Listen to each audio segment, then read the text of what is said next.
Repensez ce que la Bible nous enseigne au sujet de la désobéissance d'Adam et Ève dans le Jardin d'Éden. Un regard intérieur sur Genèse 2 à 3 avec focalisation sur Genèse 3:16 par Bruce C.E. Fleming, DEA, site web www.tru316.com. Avec base de recherche du texte biblique hébreu de Joy Ilaski Fleming, PhD, Ancien Testament. Tout cela vient de mon livre en anglais du titre Women and Men in the Light of Eden by Bruce C.E. Fleming. Table des matières, les versets clés dans Genèse 3, des versets qui touchent tout le monde, Genèse 2 à 3, une bonne nouvelle et une mauvaise nouvelle à la fois, Genèse 3:16, première ligne, Dieu enseigne sans bégayer, Genèse 3:16, deuxième ligne, un désir désirable, Genèse 3:16, troisième ligne, un homme déchu, Genèse 3:16, quatrième ligne, et conclusion du livre.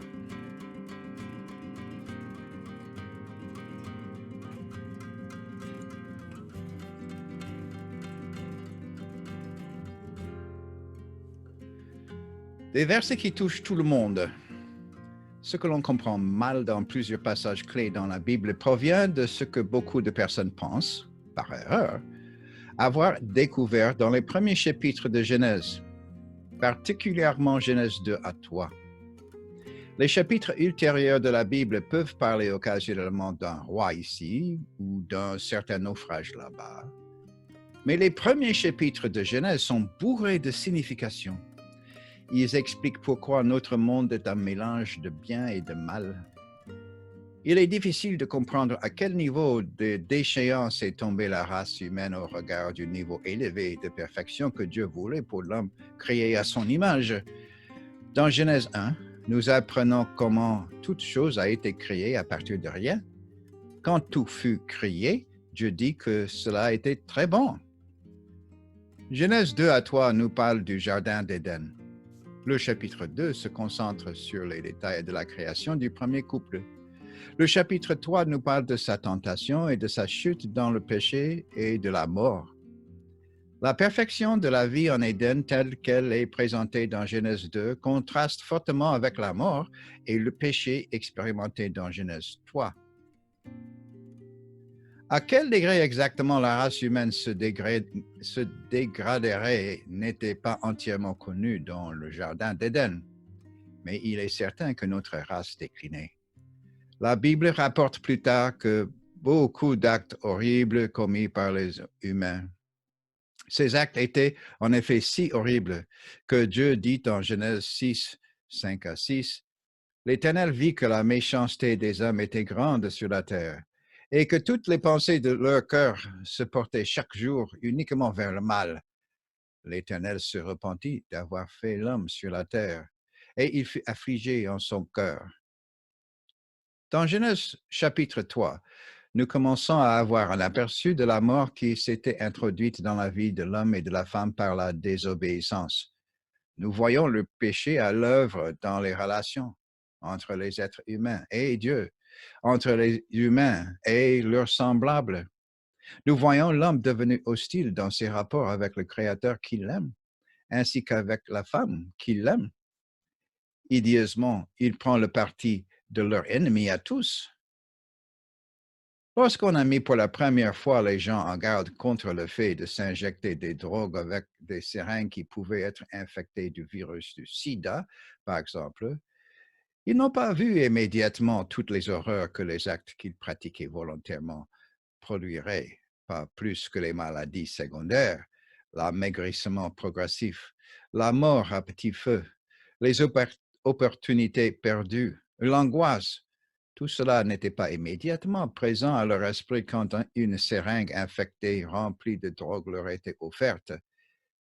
Il est de même vraisemblable que toutes les conséquences du péché n'aient pas été comprises par le couple tant qu'ils vivaient encore dans le jardin.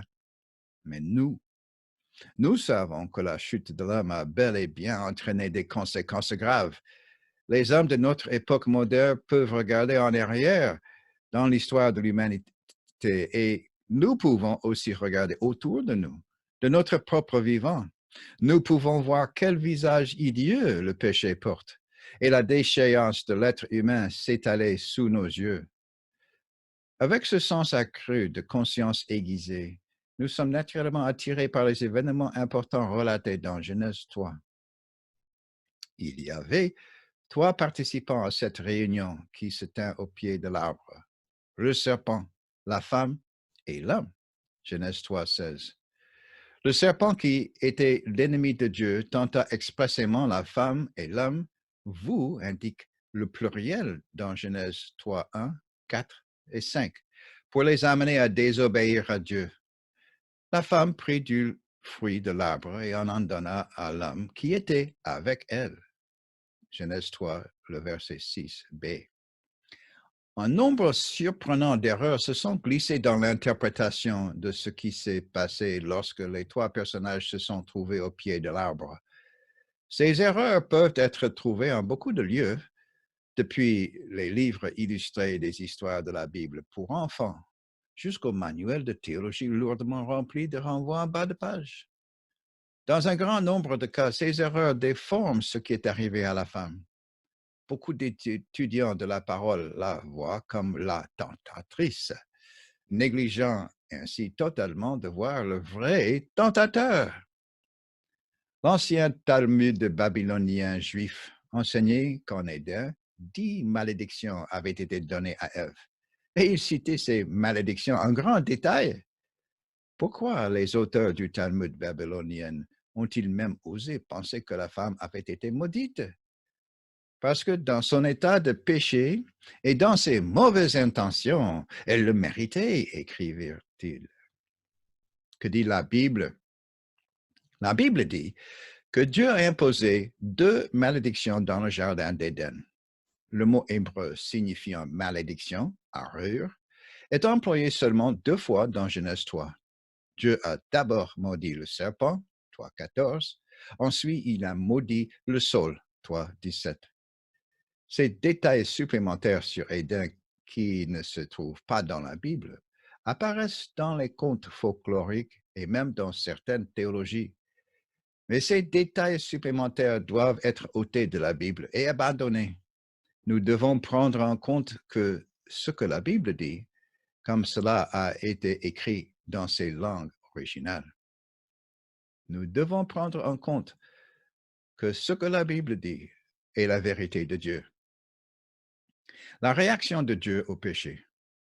Après que les 2 êtres humains aient été tentés par le serpent pour être poussés à désobéir à Dieu et à manger du fruit de l'arbre défendu, ils en mangent tous les 2, l'un après l'autre, Ève puis Adam. Immédiatement, quelque chose se produit.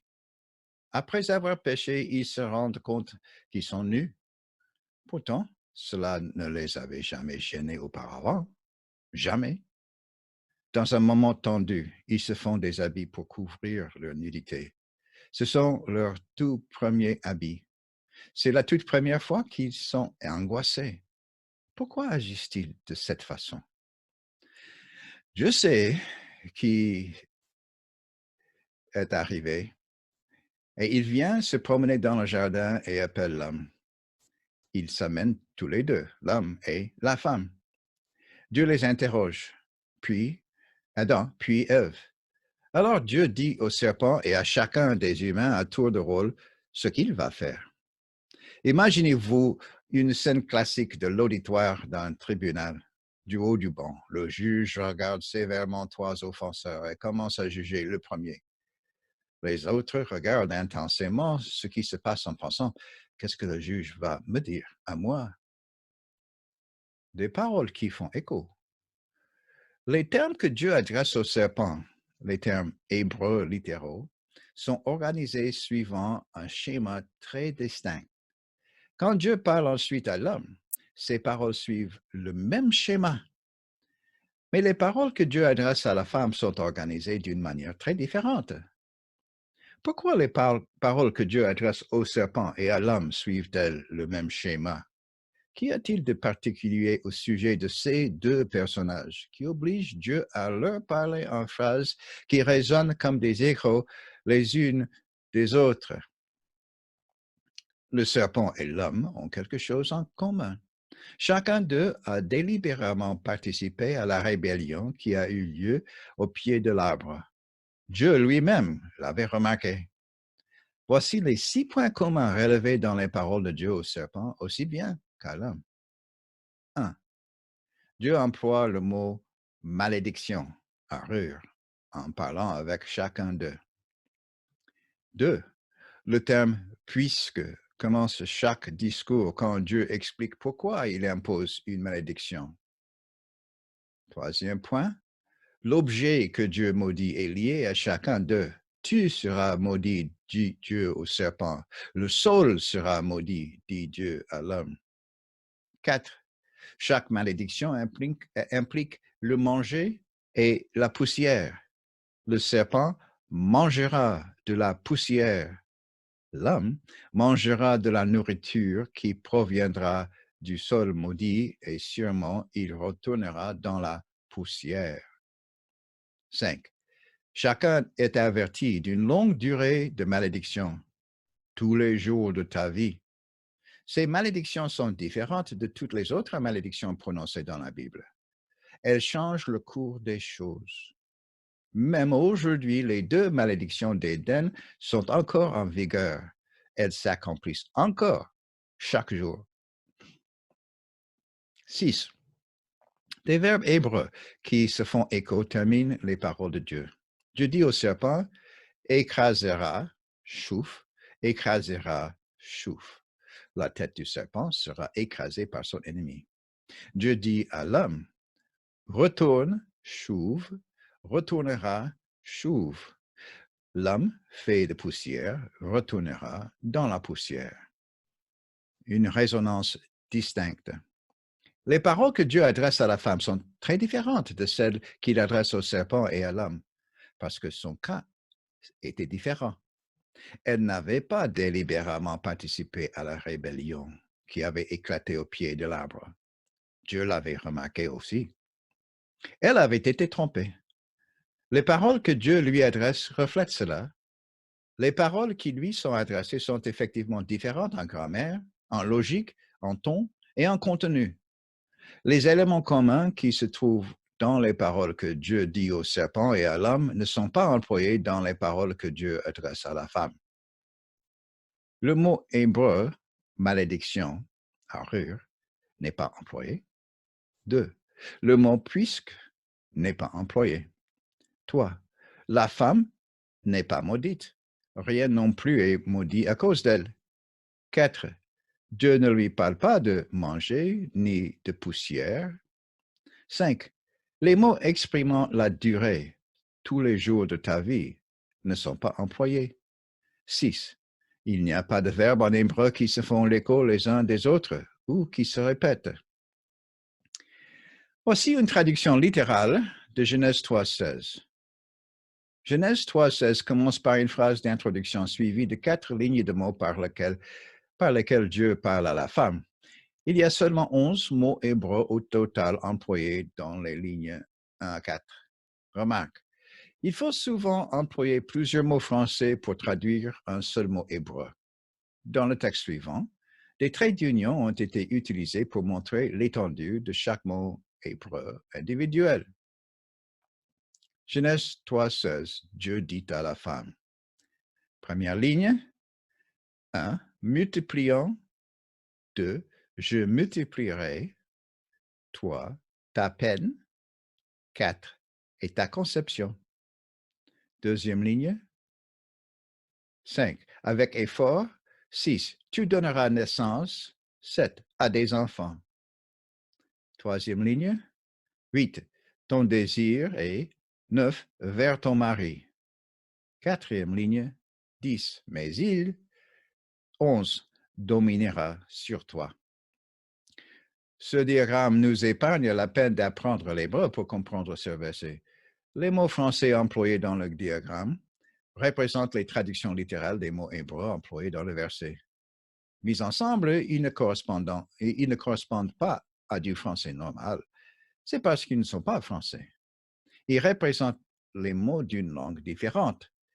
En examinant soigneusement chacun de ces 11 mots hébreux, nous parvenons à en comprendre le sens.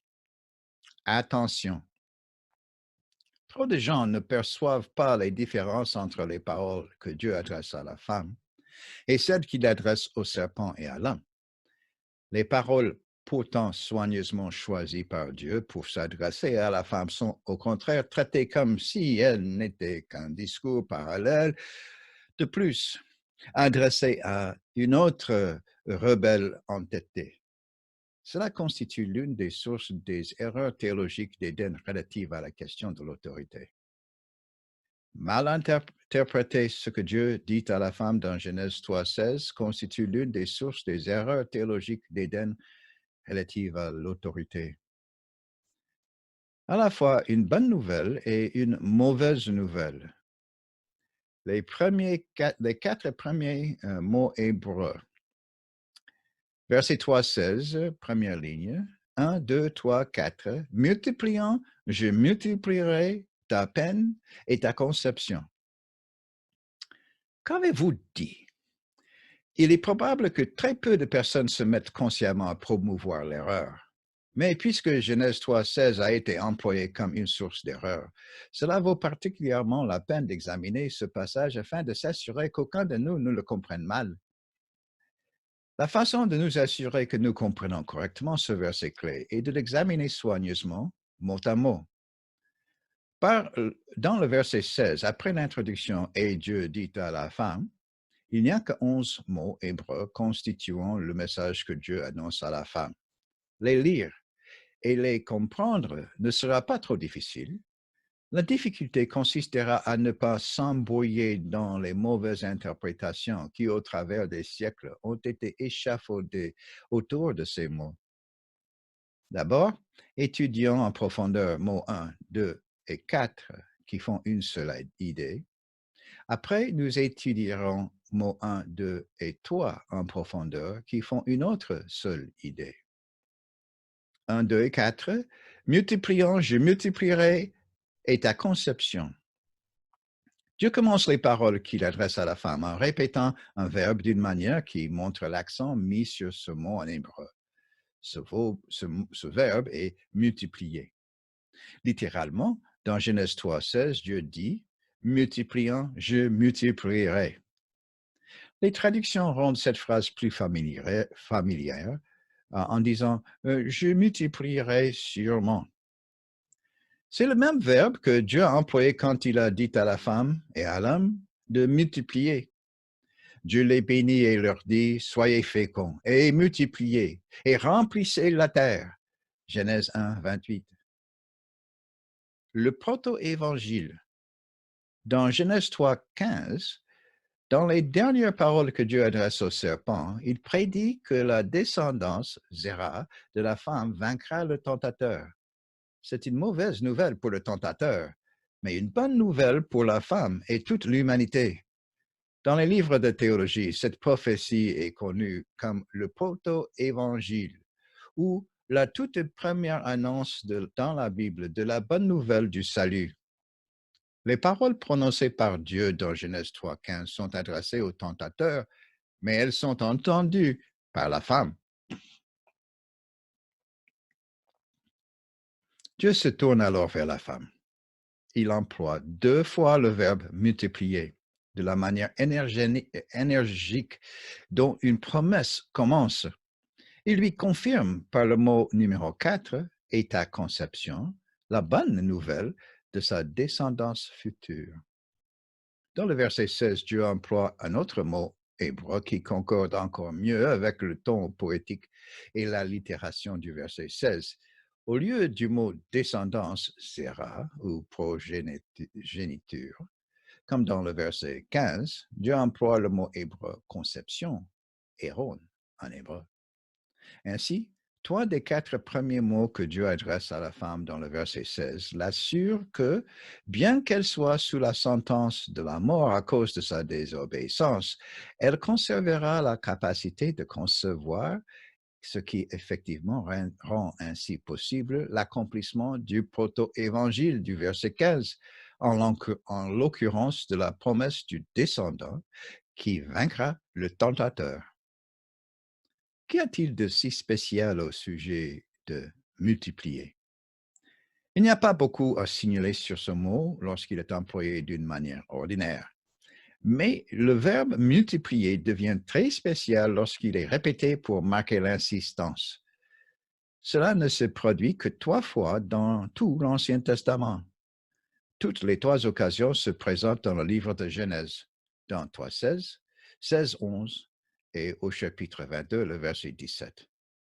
Dans le chapitre 16 au verset 11 et le chapitre 22, le verset 17, multipliant, je multiplierai introduit la promesse d'avoir une descendance. Le mot descendance, zera, se réfère à ceux qui seront des descendants d'une personne indiquée. Dans tous les 2 passages de Genèse 16 et 22, Dieu dit, multipliant, je multiplierai ta descendance. Dieu fait cette promesse à Agar dans Genèse 16, 10. Les paroles que Dieu adresse à Agar, je multiplierai sûrement, sous-entendent le mot descendance et l'encourage. Multipliant, je multiplierai sûrement ta descendance, Zéra, de sorte qu'elle sera si nombreuse qu'elle ne pourra être comptée. Après qu'Abraham ait démontré sa foi en ce qui concerne le sacrifice de son fils unique Isaac, Dieu bénit Abraham et lui fait cette promesse dans Genèse 22, 27. Multipliant, je multiplierai ta descendance, Zéra. Dans Genèse 22, le contexte environnant dit ce qui suit dans les versets 16 à 18. Je le jure par moi-même, parole de l'Éternel, parce que tu as fait cela et que tu ne m'as pas refusé ton fils, ton unique, je te bénirai et je multiplierai sûrement ta descendance, comme les étoiles du ciel et comme le sable qui est sur le bord de la mer, et ta descendance possédera la porte de ses ennemis. Toutes les nations de la terre seront bénies en ta descendance parce que tu as obéi à ma voix. Les paroles de Dieu à Abraham, je multiplierai sûrement, sont employées dans le contexte de la bénédiction. Elles initient les promesses d'une descendance nombreuse qui vainc ses ennemis et qui apporte une grande bénédiction à toutes les nations de la terre.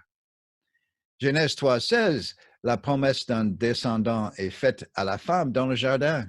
Cette fois, c'est le mot conception, héron, qui est employé, ce qui concorde avec la littération des mots hébreux dans la première ligne. Multipliant, je multiplierai ta conception. Le mot descendance, zera, qui est employé dans Genèse 16, 10 et 22, 17, est présent dans le contexte des paroles que Dieu adresse à la femme. Ce qui va de pair avec le mot conception se trouve avec le mot descendance plus haut dans Genèse 3, 15. L'annonce que la femme d'Éden deviendrait sûrement enceinte signifiait que le libérateur qui vaincrait l'ennemi était en route.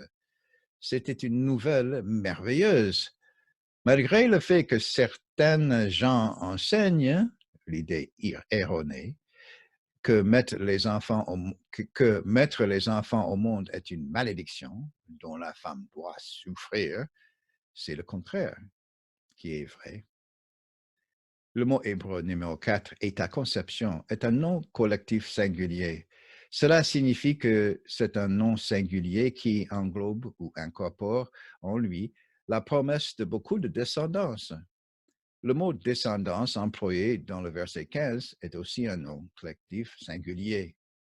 En jetant sur notre perspective un regard rétrospectif sur l'histoire, nous identifions la descendance promise du verset 15 comme étant Jésus. Mais pour arriver à la naissance de Jésus, la descendance n'était pas qu'une seule personne. Le nom collectif singulier descendance a englobé en lui toute la lignée des descendants qui naîtraient d'Éden jusqu'à Marie à Bethléem. Ces descendants sont énumérés dans Luc 1. Le mot hébreu numéro 4 est à conception employé dans 3.16, Aaron, est aussi un nom collectif singulier. Le mot hébreu signifie conception. Dieu assure personnellement la femme qu'elle aura une conception.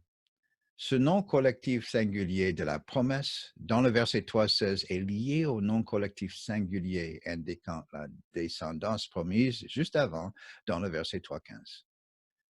Voici les paroles que Dieu a adressées au serpent et à la femme qui lit les deux versets. Verset 15, entre ta descendance et sa descendance, il t'écrasera la tête et tu lui écraseras le talon. Verset 16, je multiplierai sûrement ta conception. Mon épouse était enceinte de 6 mois lorsque nous sommes arrivés en Afrique pour la première fois. Nous avons aussitôt remarqué qu'en Afrique, les gens pensaient qu'avoir des enfants n'était pas une corvée, mais une bénédiction. Tout le monde partageait avec enthousiasme notre anticipation et notre joie à la perspective de la naissance de notre premier enfant. Les paroles adressées à la femme, 1, 2 et 4 dans Genèse 3.16, communiquent une formidable promesse. En premier lieu, elle lui rappelle l'ordre donné par Dieu d'être féconde et de se multiplier, de Genèse 1.28. Mais plus que cela, en dépit de son péché, Dieu n'annulera apparemment pas l'ordre en ce qui la concerne. Dieu ne la maudira pas non plus, contrairement au fait d'avoir maudit le serpent dans le verset 15. Au fait d'avoir maudit le serpent dans le verset 15. Au contraire, Dieu lui promet qu'elle concevra sûrement un enfant. Plus tard, ces premiers mots de promesse sont élaborés et développés dans la promesse que Dieu fait à Abraham. Tout cela fait partie de l'histoire du libérateur, le sauveur du monde promis par Dieu. Attention, beaucoup de gens n'ont toutefois pas perçu la bonne nouvelle que Dieu donne à la femme dans le jardin. Ils supposent que les paroles que Dieu lui adresse sont juste aussi sévères que celles qu'il adresse au serpent. Ils maintiennent la même conception que les anciennes religions païennes qui méprisaient les femmes comme Pandore. Mais la première femme n'était pas une Pandore. Ce n'était pas la façon dont Dieu avait traité celle qui avait reçu la promesse d'une conception multipliée. Beaucoup de gens parlent même des 3 malédictions, comme s'il y avait une malédiction dans les paroles que Dieu adresse à la femme. Ils pensent que Dieu a maudit 1, le serpent, Dieu, la femme, et toi, l'homme. En comptant ainsi les malédictions, ils se trompent 2 fois sur toi. Ils ne sont corrects que sur le premier comptage, à savoir la malédiction donnée au serpent, dans le verset 3.14. En ordre bref, le mot hébreu signifiant malédiction est employé une seconde fois dans le jardin d'Éden, au verset 3.17. Mais Dieu ne maudit que 2 fois. Il maudit seulement 1, le serpent, et 2, le sol. Dieu ne maudit ni la femme, ni l'homme. Mot hébreu numéro 3, ta peine, itzebon, et numéro 4, et ta conception, Aaron. Pour comprendre le reste de Genèse 3.16, il est préférable de garder à l'esprit tous les 4 mots hébreux de la ligne 1, particulièrement les 3 mots positifs qui sont marqués ainsi. Positif, multiplier. Positif, je multiplierai. Positif, et ta conception. Seulement, troisièmement, négatif, ta peine. Bien que Dieu confirme la bonne nouvelle de la conception dans la première ligne, il y a aussi une mauvaise nouvelle à annoncer. Dieu dit que la femme expérimentera sûrement itzebon, la peine. Qu'est-ce que itzebon? De tous les mots auxquels la femme se serait attendue à entendre, ce mot négatif itzebon n'aurait probablement pas été l'un d'eux. Ce mot décrit quelque chose de totalement nouveau par rapport à l'expérience de la vie qu'elle a vécue dans le jardin. Dans l'Éden qu'elle connaît, il n'y a pas eu d'Étzebon. Alors comment cela serait-il possible? Comment cela se passerait-il? Elle devait attendre un instant, car Dieu ne le lui dirait pas immédiatement. Mais nous pouvons découvrir maintenant ce que le mot hébreu Itzebon signifie. Le mot Itzebon n'est employé que 3 fois dans la Bible. Tous ces 3 emplois se font dans les 5 premiers chapitres de Genèse, dans Genèse 3:16, dans 3:17 et dans 5:29. Un examen minutieux du contexte dans lequel ce mot est employé nous aide à en définir la signification précise. Définir la mauvaise nouvelle. Genèse 5:29 nous donne une définition claire d'Itzebon. Dans Genèse 5:29, les parents du nouveau-né Noé lui donnent un nom qui exprime leur espoir que la vie sera meilleure avec cet enfant vivant avec eux. Ils espèrent qu'il les soulagera de l'Itzebon ou de la peine de leur dur, douloureux labeur qu'ils sont en train d'expérimenter comme la conséquence de la malédiction donnée au sol. Il lui donna le nom de Noé en disant, « Celui-ci nous consolera de nos fatigues et de la peine de nos mains provenant de cette terre que l'Éternel a maudite. » Genèse 5:29. Cet Itzebon n'est pas juste une sorte générique de travail.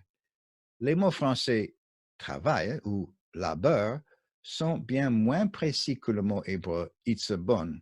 Itzebon est une sorte de labeur très spécifique, une peine avec dur, douloureux labeur, un labeur impliquant un travail pénible. Il signifie la peine dure, douloureuse qui résulte de la malédiction imposée par Dieu au sol à cause de l'homme. Genèse 3:17 décrit le moment historique où Itzebon devient une réalité ou s'actualise. Il résulte de la malédiction imposée par Dieu au sol à cause de l'homme. Dans Genèse 3:17, Dieu maudit le sol. Dieu dit ensuite au premier homme comment cette malédiction va l'affecter. L'homme expérimentera quelque chose de nouveau, ce sera Itzebon. Le sol est maudit à cause de toi. C'est par la peine, Itzebon, que tu en tireras ta nourriture tous les jours de ta vie. L'homme expérimenterait cette peine, ce dur et douloureux labeur, comme la conséquence directe de la malédiction prononcée par Dieu sur le sol. Cette malédiction rendra la culture des plantes vivrières du sol beaucoup plus difficile. Elle provoquera des sueurs de son front. Chaque fois que cette sueur se produirait à son front, ce serait un douloureux rappel de la raison pour laquelle il sera en train d'expérimenter cette Itzebon. Dans Genèse 3:16, la femme apprend de Dieu qu'elle expérimentera Itzebon. Pour elle, cette annonce est une prophétie proleptique. Une prophétie proleptique prédit le résultat ou la conséquence, mais ne donne pas la cause de ce résultat, de cette conséquence. La cause est expliquée plus tard. Dieu dit à la femme qu'elle expérimentera une peine, un dur, douloureux labeur, Itzebon, mais il ne lui donne pas d'où il lui proviendra, ni pourquoi il se produira, ni comment ce sera, ni comment cela se fera sentir. La femme apprend davantage d'informations sur cette peine, Itzebon, quand elle entend Dieu dire à l'homme que cette peine, ce dur et douloureux labeur, se produira à cause de la malédiction que Dieu imposera au sol à cause de l'homme. 3:17. Mais la femme aussi expérimentera la peine, le dur et douloureux labeur, Itzebon, quand elle marchera sur la même terre que celle que l'homme foulera de ses pieds, et qu'elle travaillera le même sol maudit que celui que l'homme travaillera. Le sens du mot Itzebon employé dans le verset 16 est expliqué dans le verset 17. Le sol est maudit, c'est par la peine que tu en tireras ta nourriture. Attention, Perversement, un certain nombre de versions linguistiques modernes de la Bible ne traduisent pas Itzebon de la même manière dans le verset 16 et le verset 17. Cela obscurcit et son sens précis et la façon dont les deux versets sont liés l'un à l'autre. Ceux qui, sans le savoir, utilisent ces traductions risquent de tomber dans l'erreur. Cette sorte de peine n'a rien à voir avec l'accouchement. Vérifiez-le dans votre propre traduction de la Bible. Montre-t-elle clairement que Dieu promet de multiplier deux choses dans 3,16, une peine et une conception? En hébreu, le texte est clair qu'il y a deux choses différentes. Voilà la bonne nouvelle et la mauvaise nouvelle de Genèse 3,16. Dieu garantit que non seulement une chose, peine, la mauvaise nouvelle, se produira, mais qu'une autre chose aussi, conception, la bonne nouvelle, se produira. La mauvaise nouvelle est que la femme expérimentera une peine quand elle travaillera le sol à côté de l'homme en dehors d'Éden. Beaucoup de traductions donnent l'impression, incorrecte, que Dieu promet un changement dans une chose seulement et que cette chose se produit à la fin de 9 mois de grossesse. Beaucoup de traductions de la Bible inventent une phrase qui fait penser que Dieu promet seulement une chose. Pour elle, il est que Dieu annonce à la femme la mauvaise nouvelle d'un douloureux accouchement imminent. Elles omettent aussi la claire référence à une conception. Elles traduisent la dernière phrase de la première ligne comme pour signifier que Dieu ne promet à la femme que des douleurs multipliées de l'accouchement. Cette mauvaise traduction de Genèse 3,16 donne l'impression que Dieu a imposé une certaine malédiction à la femme, alors que Dieu la traite très gentiment. C'est une chose extraordinaire d'apprendre que ce que Dieu a réellement dit et fait dans le jardin d'Éden est très différent de ce que beaucoup de gens ont amené à penser qu'il a fait. Voilà la cause de beaucoup d'erreurs. Penser que Dieu a maudit la femme dans le jardin peut amener les gens, à travers une logique erronée, à toutes sortes de fausses croyances et pratiques préjudiciables et destructives. Cette traduction erronée est si inutile. L'ancienne traduction de la Bible en français, appelée la Bible Darby, avait mieux traduit ces mots hébreux en français.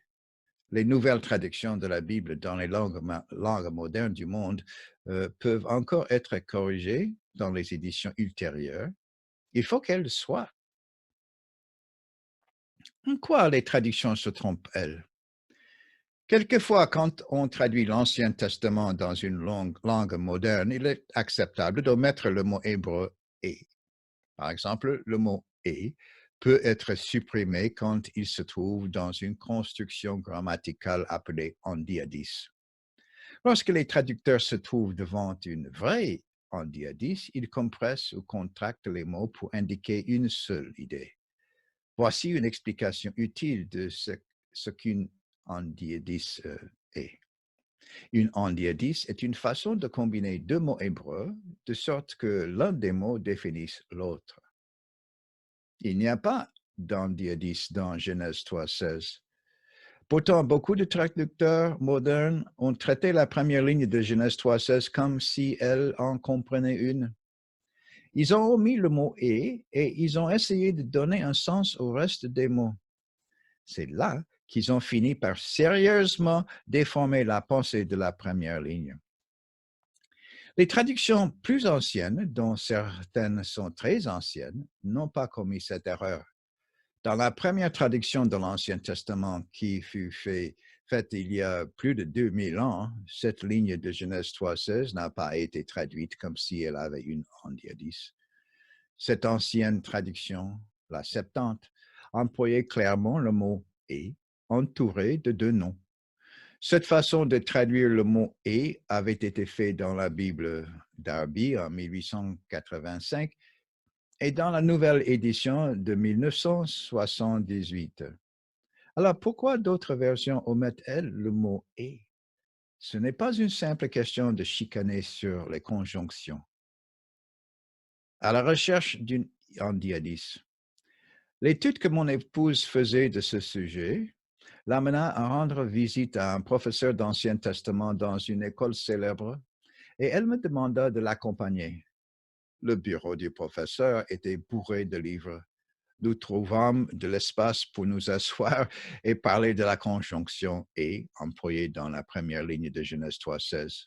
Monsieur le professeur, dit Joy, auriez-vous l'amabilité de regarder ce mot hébreu et nous dire ce que vous voyez?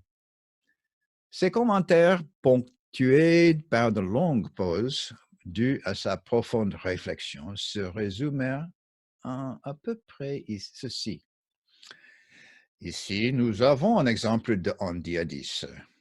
Bien entendu, celle-ci ne ressemble pas du tout à des endiadis ordinaires. Les indicateurs typiques ne sont pas présents. En fait, il n'y a rien dans la grammaire qui indique que les mots employés dans ce verset devraient être combinés comme s'il y avait réellement une endiadis présente. Les mots pourraient très bien être lus normalement comme deux choses séparées avec le mot « et » employé entre elles et les reliant l'une à l'autre. Mais bien que cela ne paraisse pas du tout être une endiadis et qu'il puisse être correct de dire qu'il n'y a pas de endiadis ici, euh, euh, nous savons que c'est une endiadis. Merci beaucoup, monsieur le professeur, dit Joy, quand notre entretien prit fin. Une chose ressortit parfaitement clairement de notre longue discussion d'une heure sur le mot « et ». Il n'y avait aucune raison d'omettre le mot « et ». Il n'y avait aucune raison de compresser les mots dans la première ligne, bien que le professeur ait dit « nous savons que c'est une endiadis ». Il était peut-être influencé par les écrits d'autres traducteurs qui supposaient incorrectement que la première ligne de Genèse 3,16 était une endiadis. En langage mathématique, il pensait que la ligne 1 se lisait comme suit. A fois B plus C fait AD. D'après eux, une nouvelle chose, D, était le résultat des actions de Dieu. Il est certain que cette supposition erronée était largement répandue. Mais les observations du professeur faites devant nous montraient clairement que cette conception largement répandue n'était pas nécessairement correcte. Sans compresser les mots de la première ligne et en faire ainsi une endiadis, il est facile de faire les calculs mathématiques dans Genèse 3,16. Une chose, plus une chose de plus, reliées par le mot « et », font deux choses différentes, peine et grossesse. Cela n'ajoute pas une nouvelle chose, douleur de l'accouchement. Faites les maths. Pour montrer comment la grammaire en hébreu employée dans la première ligne fonctionne, nous pouvons la comparer à la propriété distributive appliquée dans les mathématiques. En langage mathématique, la propriété distributive peut être représentée de la manière suivante. A fois B plus C fait AB plus AC. Le côté gauche de l'équation est équivalent au côté droit de l'équation. Le terme A est simplement distribué ou attribué à chacun des deux autres termes, B et C. Il en résulte que les côtés gauche et droite de l'équation sont tous deux équivalents. Dans le cas de Genèse 3,16, le côté gauche de l'équation est Dieu multipliera sûrement. Le côté droit de l'équation a deux éléments. La signification qui en résulte est que A. Dieu multipliera sûrement, B, à peine. Et aussi que A. Dieu multipliera sûrement, B, la conception de la femme. Plutôt D, la conception de la femme. Comme dans l'équation mathématique ci-dessus, Dieu va multiplier non pas une, mais deux choses. Élévation et chute dans Éden. Ce que les paroles du professeur avaient révélé au sujet de la endiadis imaginaire s'accordait bien avec ce que Joy avait découvert d'autre façon sur le passage. La première ligne devait être la multiplication de deux choses différentes pour que le verset s'emboîte dans la structure du reste des versets dans le passage général de Genèse 2 à 3.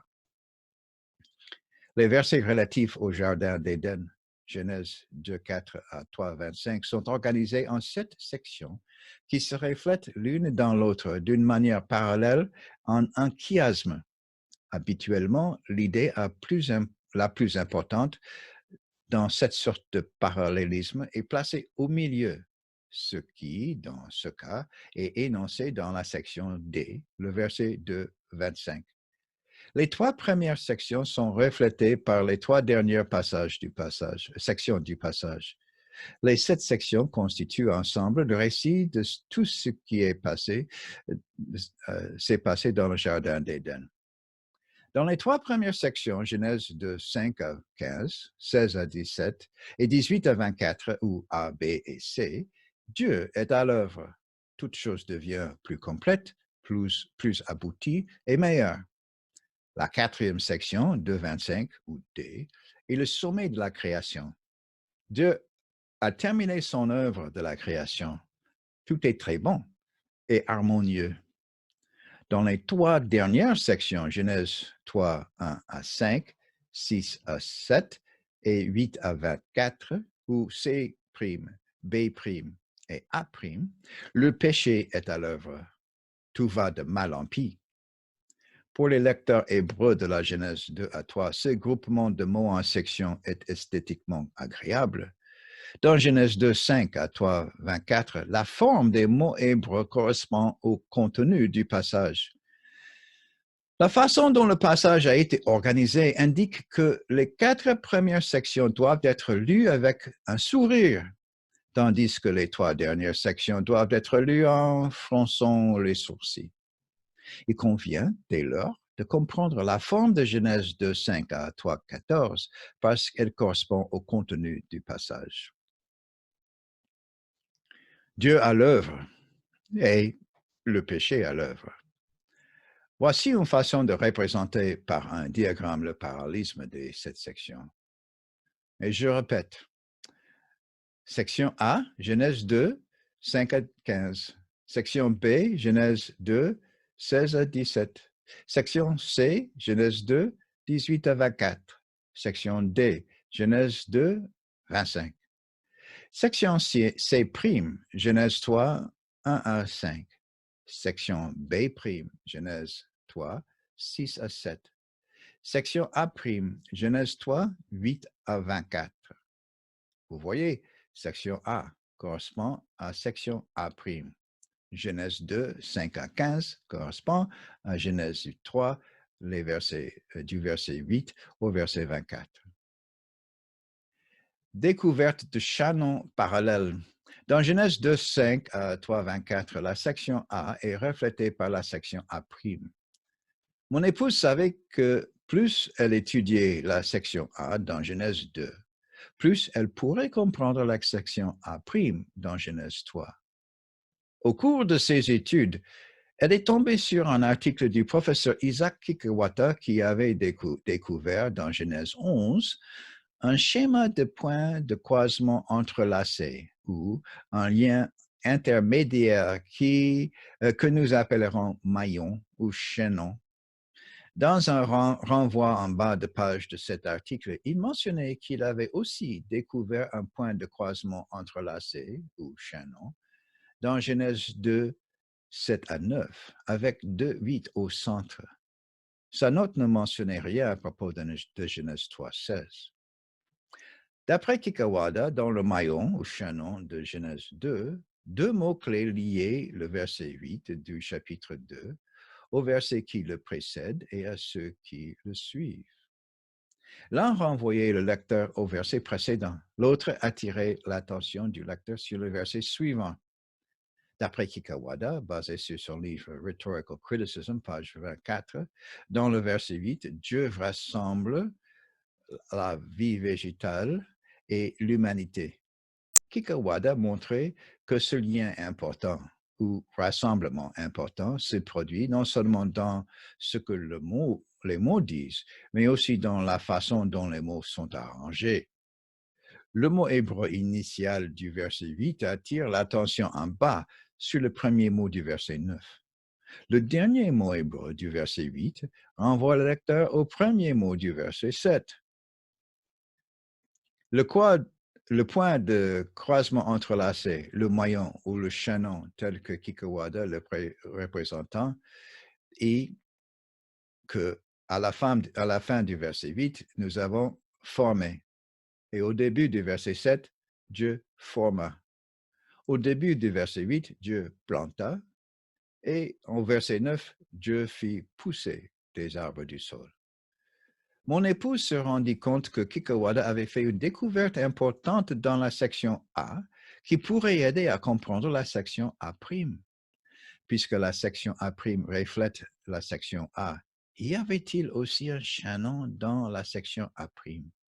Pour autant qu'elle puisse le dire, personne n'avait jamais rien écrit sur l'existence d'un chaînon dans Genèse 3.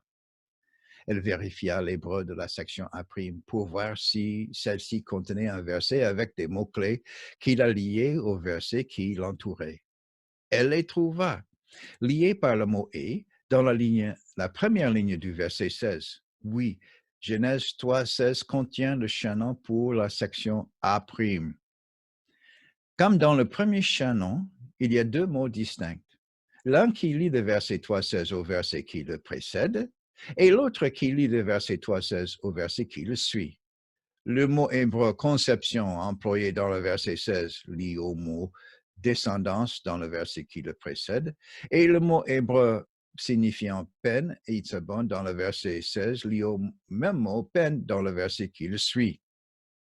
Cette façon précise d'arranger les mots ne s'est faite pas par hasard. C'est l'une des façons dont l'hébreu est employé pour donner une information d'une manière mémorable. L'emploi des liens dans le chaînon signifiait que les paroles que Dieu avait adressées à la femme dans le verset 16 étaient liées à deux éléments dans le discours qui le précèdent et le suivent, nommément le serpent et à l'homme. Il n'est pas étonnant alors que beaucoup de gens aient senti que le verset 16 n'est juste qu'un autre discours aligné dans la progression des discours en trois étapes successives prononcées par Dieu à l'intention des trois participants à la grande désobéissance. Mais les liens des chaînons n'indiquent pas de parallélisme. Ils communiquent leur propre sens.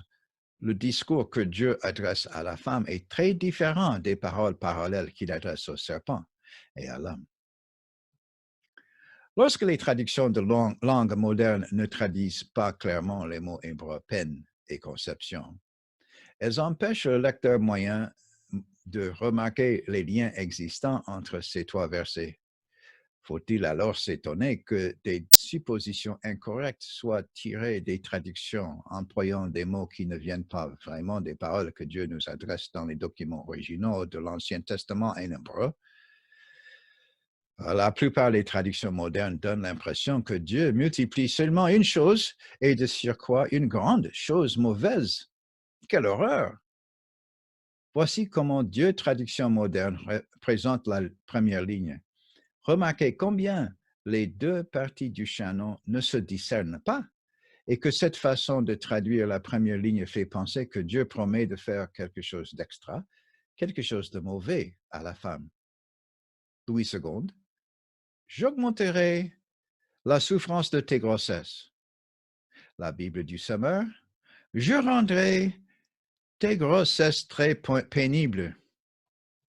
Traduit ainsi en français, les mots hébreux qui lient la première ligne au verset 15 et 17 ne peuvent même pas être devinés. Par ailleurs, d'où vient l'idée de souffrance de tes grossesses? La conception ou grossesse était un événement bon et naturel quand Dieu a créé la femme. Elle reste un événement bon et naturel. Pourtant, ces traductions font penser que Dieu maudit la femme d'une manière ou d'une autre et transforme la maternité en une mauvaise chose. Maudire la femme avec les douleurs de la maternité transforme la conception des enfants en une punition quand les bébés naissent. D'où cette idée est-elle venue? Si les traducteurs savaient combien de mal cette idée, qui est étrangère à la Bible, a causé. La fausse idée de la tentatrice. Pendant que nous faisions nos études en Europe, mon professeur amena un jour les étudiants de ma classe faire une excursion. Nous nous rendîmes dans une autre ville pour en faire le tour à pied. Quand nous visitâmes la cathédrale médiévale de cette ville, le professeur nous montra les sculptures au bas-relief qui se détachaient de leur arrière-fond de pierre. Il nous aida à apprécier les histoires qu'elle racontait. Oh, voici une chorale d'anges. Voici les disciples. Ensuite, le professeur nous montra la statue que je n'oublierai jamais. Voici Ève, dit-il avec son fort accent germano-alsacien. Regardez, elle tend une pomme et elle sourit. Elle se tient dans cette position depuis plus de 700 ans. Il nous fit signe de nous avancer plus près de cette statue d'Ève et de regarder derrière elle. Nous fûmes stupéfaits de voir des serpents de pierre incrustés dans ses épaules qui grouillaient le long de son dos. Le professeur fit les observations suivantes. Ceci montre que le sculpteur pensait de ce que le sculpteur pensait de sa motivation. Il pensait que c'était elle qui était la tentatrice. De front, elle a l'air séduisante, mais de derrière, elle manifeste des signes qui montrent qu'elle est de connivence avec le serpent. Cette pensée médiévale n'est pas ce que la Bible enseigne. La Bible, elle, dit que le tentateur dans le jardin d'Éden était le serpent. C'est la raison pour laquelle Dieu a maudit le serpent tentateur. Qui a raison? Quand tout a été dit et fait, la grammaire et le contexte de la première ligne de Genèse 3,16 nous aident à en déterminer le sens ou la signification. Dieu promet deux choses. Chacune d'elles concorde avec le contexte immédiat par la construction du chaînon. Les traductions qui sous-entendent que Dieu prend une mesure supplémentaire contre la femme en ce qui concerne la maternité sont incorrectes. Se dégageant des mots réels du passage, elles favorisent la spéculation qui aboutit à des enseignements erronés relatifs à la femme en ce qui concerne sa part dans la grande désobéissance et son rôle au foyer et dans le monde. Voici une traduction de la première ligne qui est fidèle au texte et au contexte. Je multiplierai sûrement ta peine et ta conception. Dieu enseigne, mais il ne bégayait pas. La deuxième ligne. 5. Avec effort. 6. Tu donneras naissance. 7. À des enfants. Comme nous l'avons vu, beaucoup de traductions modernes s'écartent de la signification des mots hébreux employés dans la première ligne de Genèse 3,16. Ce qui est pire, c'est que les traductions de la deuxième ligne continuent et compliquent même davantage cette confusion. Voici comment deux versions modernes présentent la deuxième ligne. 8 secondes, tu enfanteras avec douleur.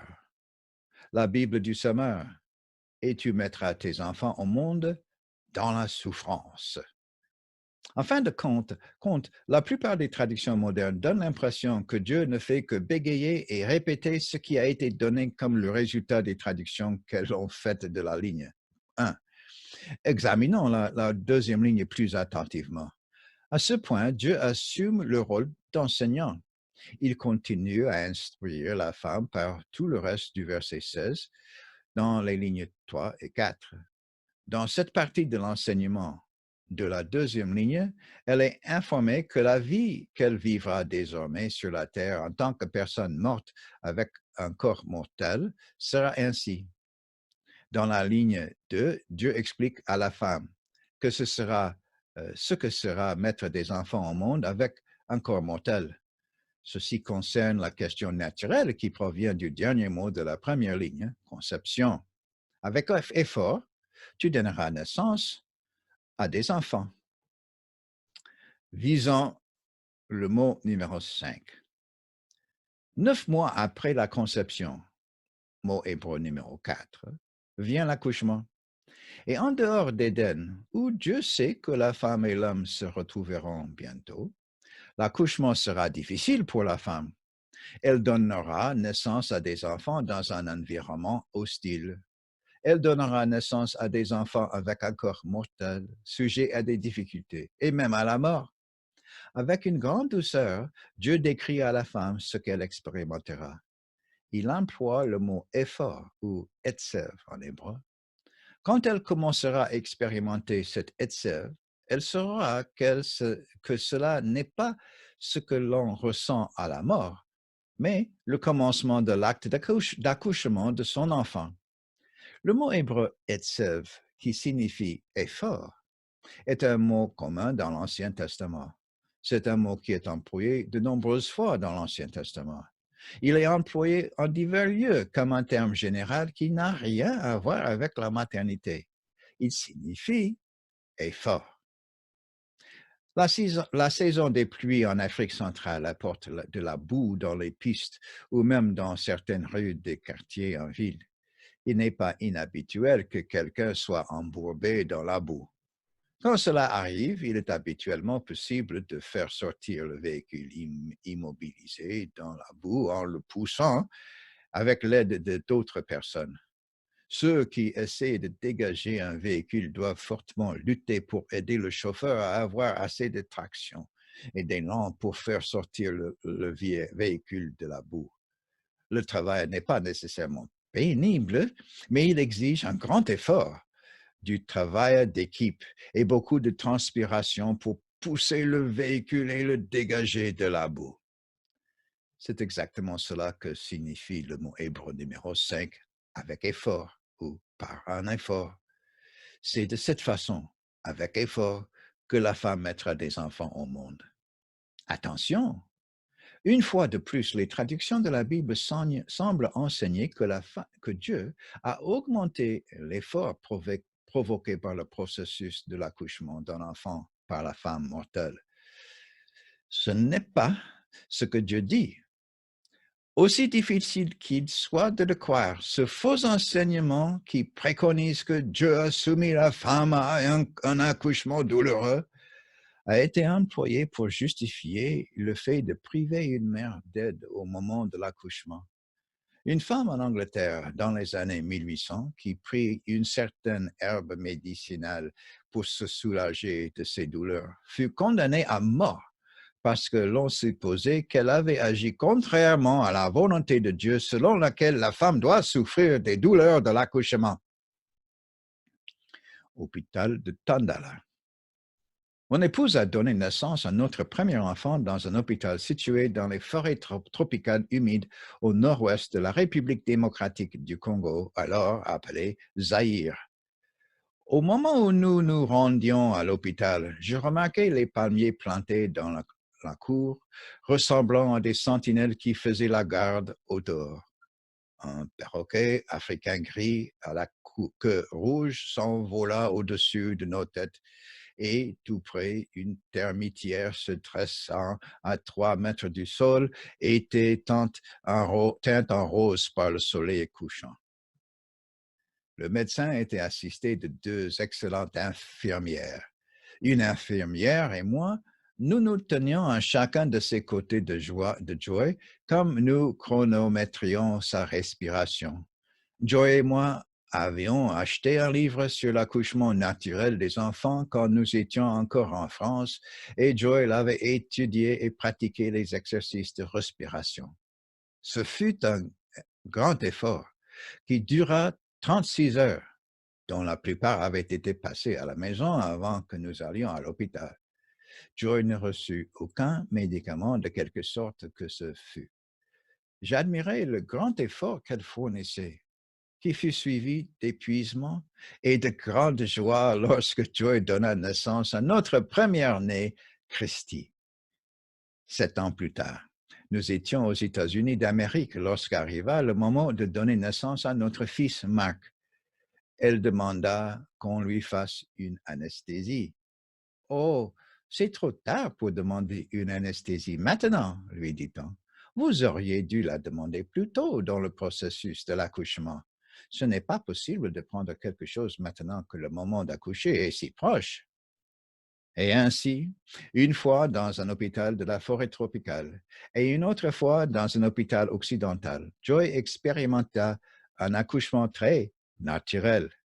Elle donna naissance à nos deux enfants avec effort.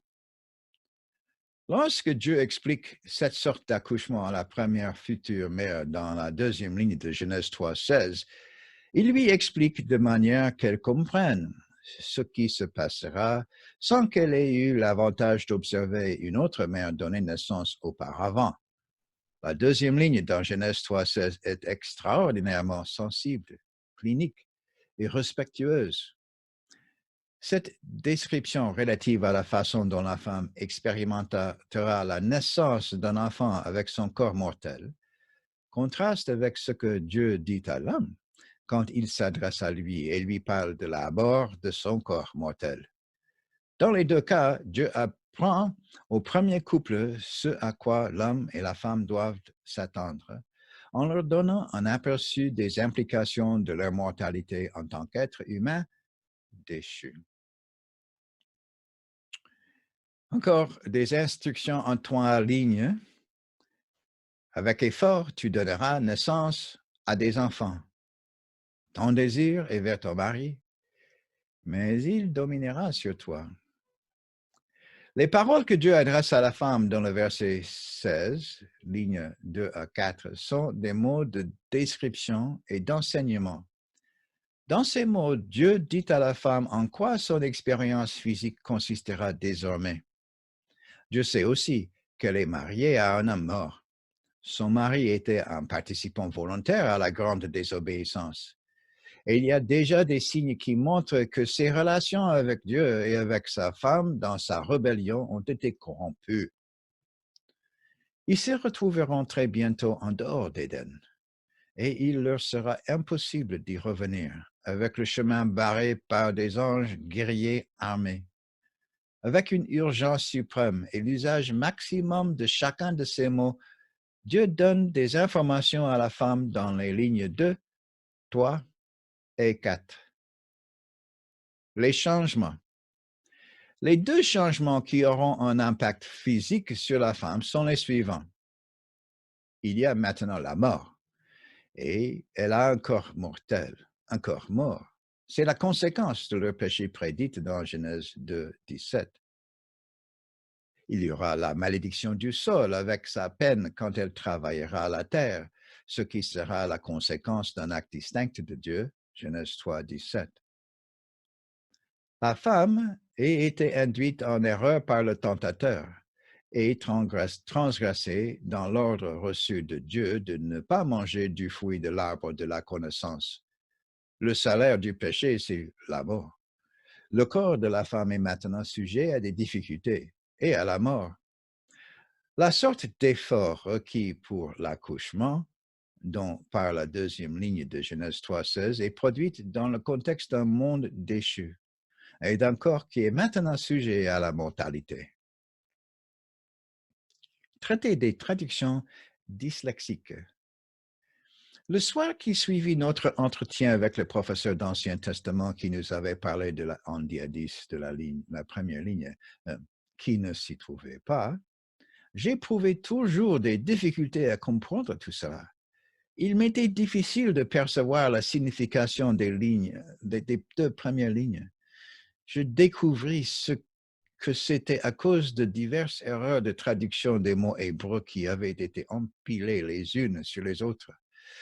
En outre, les nombreux enseignements théologiques familiers qui avaient été établis sur ces fondations erronées me troublaient l'esprit. D'innombrables phrases extraites des sermons, d'articles et même d'hymnes et cantiques chrétiens qui suivaient ces traductions erronées se bousculaient dans ma pensée. Comme première étape à entreprendre, je décidai de me contenter de ce qui était devenu clair pour moi. Dieu multipliait non pas une, mais deux choses dans la première ligne de Genèse 3,16. Je décidai de m'en maintenir là et de laisser la nuit me porter conseil. Quand j'en discutais avec mon épouse le lendemain, les choses devinrent plus claires. Cela m'aida à prendre conscience du fait que les gens n'avaient pas seulement mal traduit les deux premières lignes, mais qu'ils avaient également entrelacé les lignes, insérant les éléments erronés d'une ligne dans l'autre. Ce n'était pas étonnant alors que ce fut difficile de débrouiller la confusion qu'avaient créée ces traductions erronées. Débrouiller la confusion. Voici l'exercice important de devoir défaire ce nœud de mauvaise traduction. Ces mots hébreux devraient être des lignes clairement traduites et dignes de foi, et ne pas exiger cet effort de démêlage, mais tel n'est malheureusement pas le cas. Voici les 2 premières lignes, traduites mot à mot. Rappelez-vous ceci, parce qu'il faut quelquefois employer plusieurs mots de la langue moderne pour traduire un mot hébreu. Chaque mot hébreu a été numéroté et indiqué par les mots français équivalents liés par des traits d'union. Première ligne, multiplions. 1. 2. Je multiplierai, toi, ta peine. 4. Et ta conception. Deuxième ligne, 5. Avec effort. 6. Tu donneras naissance. 7. À des enfants. Cependant, les traductions modernes présentent la première ligne, mot 1 à 4, et la deuxième ligne du mot 5 à 7, comme elles pourraient paraître à un lecteur dyslexique. Elles mélangent les mots et le sens et font même disparaître certains mots. Elles font cela en prenant des mots des positions numéro 5 et numéro 6 dans la deuxième ligne, en les employant dans la première ligne dans les positions numéro 3 et 4. Pour rendre les choses pires, les mots qui sont ainsi déplacés d'une position à l'autre ne sont en plus pas correctement traduits. Voici premièrement les mots qui sont généralement mal traduits. Les mots-clés en hébreu ont été mis entre parenthèses. Remarquez les mots qui seront mal traduits. Alors, ils arrivent à ceci. Multipliant, je multiplierai ta peine et ta conception. Avec effort, tu donneras naissance à des enfants. Ça c'est de l'hébreu propre et juste. Un troisième diagramme montre la version dyslexique finale. Alors, je recule. Je multiplierai ta peine et ta conception, Aaron. Avec effort, tu donneras naissance à des enfants. Okay. Ce qui est mal traduit est le mot peine et le mot conception et le mot effort. On verra la suite. Un troisième diagramme montre la version dyslexique finale que l'on trouve dans la plupart des traductions bibliques que nous possédons aujourd'hui. Remarquez, en premier lieu, que ton effort, itzebon, de la première ligne, et avec effort, etsev, de la deuxième ligne, sont traités comme si tous deux signifiaient la même chose. Et pourtant, aucun d'eux ne signifie douleur de l'enfantement. Remarquez en second lieu que conception est rond, et tu mettras au monde Yalav de la deuxième ligne, qui vient 9 mois plus tard, sont confondus l'un avec l'autre. Dans le processus de transposition des mots les uns à la place des autres, une pensée incorrecte est détachée de la deuxième ligne et a été collée à la fin de la première ligne dans la maternité, bien que ce ne soit absolument pas la bonne façon de traduire le mot Héron. Voici la version dyslexique résultante, telle qu'elle nous est présentée par les traductions modernes, avec les mots déplacés et replacés soulignés. Un sens de familiarité avec ces mots peut les faire paraître juste à vos yeux et oreilles, mais prenez garde, ce sont des traductions défectueuses et trompeuses. On arrive à ceci. Multipliant, je multiplierai les douleurs de tes maternités. Par un douloureux labeur, tu donneras naissance à des enfants. Bégayé. Avec les mots hébreux mélangés et mal traduits, comme le montre ce diagramme numéro 3, les deux lignes deviennent étrangement répétitives et ou superflues. La première ligne semble parler uniquement de douloureux accouchements, tandis que la deuxième ligne semble également parler d'accouchement douloureux. Dans cette version trompeuse, la deuxième ligne paraît être seulement une répétition bégayante de la première ligne. Le mot hébreu numéro 3, peine, à cause de la malédiction imposée au sol, disparaît. Et il semble que Dieu est en train d'imposer une certaine nouvelle souffrance, et rien que pour la femme, quand elle mettra des enfants au monde. Tout cela contredit le message des mots hébreux de la deuxième ligne qui consiste au contraire en une douce instruction donnée par Dieu au moment où il parle à la femme des conséquences physiques de sa mortalité. Dans le réarrangement fautif des deux lignes de Genèse 3,16, les significations originales des mots ont été changées comme suit. Il semble que Dieu est en train de multiplier non pas deux choses, l'une bonne et l'autre mauvaise, mais seulement une grande chose mauvaise. La ressemblance à Genèse 16, 11 et 22, 17, à savoir la promesse que Dieu, multiplierai sûrement ta descendance, est obscurcie et perdue.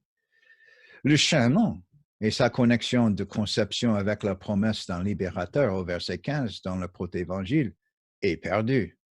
Le chaînon avec sa connexion à la malédiction du sol dans le verset 17 est perdu.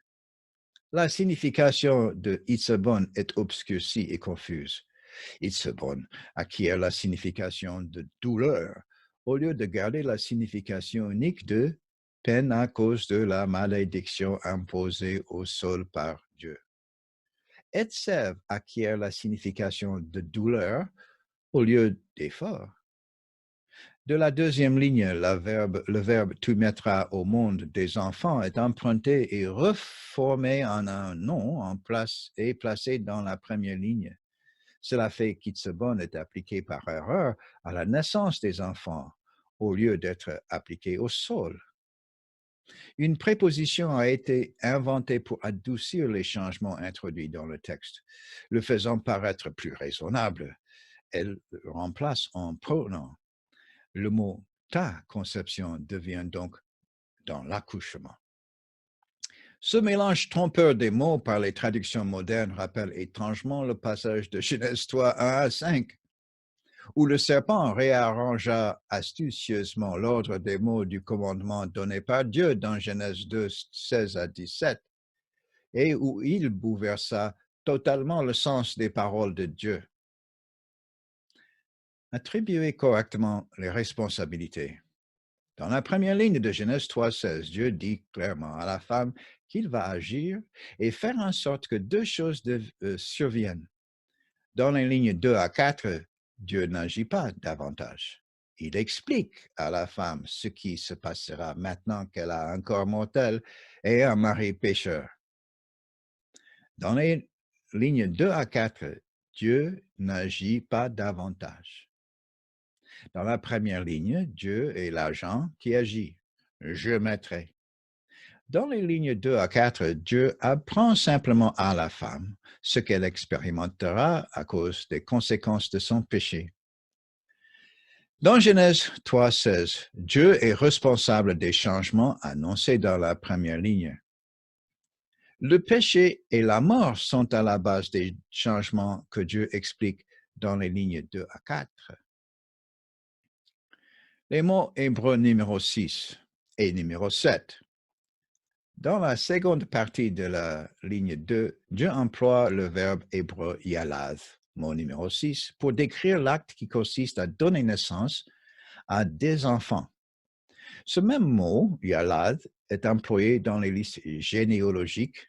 Il est traduit par l'archaïque mot engendra, employé dans la version Louis II. La femme sait déjà, à partir des paroles que Dieu adresse au serpent dans Genèse 3,15 et à partir des paroles qu'il lui adresse dans la première ligne de Genèse 3,16, qu'elle deviendra une mère. Mais le dernier mot de la deuxième ligne ajoute un détail très passionnant. Jusqu'à ce point, chaque fois que Dieu se référait à la descendance de la femme, il employait des mots qui pouvaient désigner le singulier ou le pluriel. Ces noms collectifs singuliers étaient descendance, verset 15, et conception, verset 16. Mais à la fin de la deuxième ligne, Dieu emploie le mot hébreu pluriel enfant avec S. Galate, indiquant ainsi clairement que qui que soit son premier enfant, celui-ci ne serait pas son dernier enfant. Elle aura un nombre multiple d'enfants. Mot numéro 7. Après qu'elle aura donné naissance à son premier-né, un autre enfant viendra sûrement. Attention, si Dieu avait jugé juste et bon de maudire la femme en changeant son corps par une déformation quelconque, alors on aurait pu supposer qu'elle devait avoir été une pécheresse terrible pour mériter un tel traitement. Pourtant, la façon courante est incorrecte, fait penser que c'est exactement cela qui s'est passé. Il n'est pas difficile de voir comment certains traducteurs peuvent fonder leur doctrine sur cette idée de la femme, l'abominable pécheresse. Mais cela bouleverse la vérité. Cela déforme totalement le sens des paroles de la Bible. Nous arrivons à la troisième ligne. Un désir désirable. Et deux mots en hébreu. 8, ton désir. 9, envers ton mari. À ce moment critique de son histoire personnelle, quand la femme se trouve face à face avec Dieu, elle s'attend à entendre les détails supplémentaires que Dieu veut lui révéler. Dieu ne la déçoit pas. Quand la femme et l'homme commençaient leur vie ensemble, Dieu avait jugé toute la création comme étant très bonne. Genèse 1, 31. Dans la troisième ligne, Dieu continue à informer la femme. Il prend soin de renforcer ce qui est encore bon. Le dictionnaire évangélique de théologie dit que l'homme et la femme s'accusaient mutuellement devant Dieu. Cette conception peut refléter la façon dont l'histoire est souvent racontée. Mais ce n'est pas ce que Genèse nous dit. C'est une contradiction de ce que la Bible dit réellement. Contrôle d'attitude. Quand Dieu a interrogé la femme dans Genèse 3, 13, il lui a demandé « Qu'as-tu fait » Elle répondit simplement avec honnêteté « Le serpent m'a séduite et j'en ai mangé. » Dans l'auditoire du tribunal du jardin, elle dit la vérité, toute la vérité, et rien que la vérité. La vérité de ces paroles fut immédiatement confirmée dans le verset 14. Dieu dit au serpent, puisque, non pas si, tu as fait cela. La vérité de la réponse de la femme est confirmée ultérieurement dans le Nouveau Testament.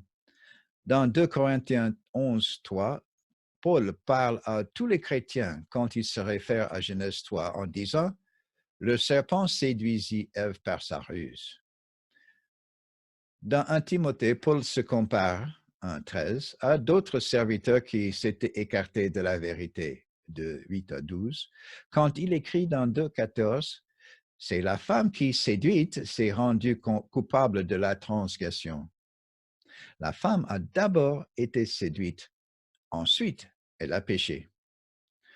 Lorsque mon épouse étudiait les fables qui ont été incrustées dans Genèse 3.16, elle a découvert que beaucoup de personnes anciennes et modernes prétendent que la femme a péché de propos délibérés.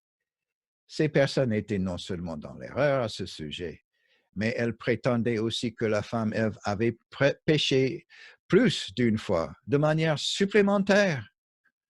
Ce n'est pas ce que la Bible dit. Les péchés supplémentaires pour lesquels ces personnes incorrectement la trouvent fautive ne doivent pas être répétés ici. Certains d'eux sont très infâmes. Ce que la femme a effectivement fait dans le jardin, c'était de participer à la grande désobéissance, et cela dans un état de tromperie. Dans sa justice, Dieu tient compte de l'état du cœur du pécheur. Ceux qui pêchent sans se rendre compte de ce qu'ils font sont traités différemment de ceux qui pêchent intentionnellement. Par exemple, dans l'Ancien Testament, les sacrifices exigés d'une personne qui péchait par ignorance étaient d'un nombre moins grand que ceux qui étaient exigés d'une personne qui avait péché exprès. Voir Nombre, le chapitre 15 du verset 22 au verset 31. Dieu juge un malfaiteur suivant l'attitude de son cœur. Suivant qu'il commet un péché délibérément ou involontairement.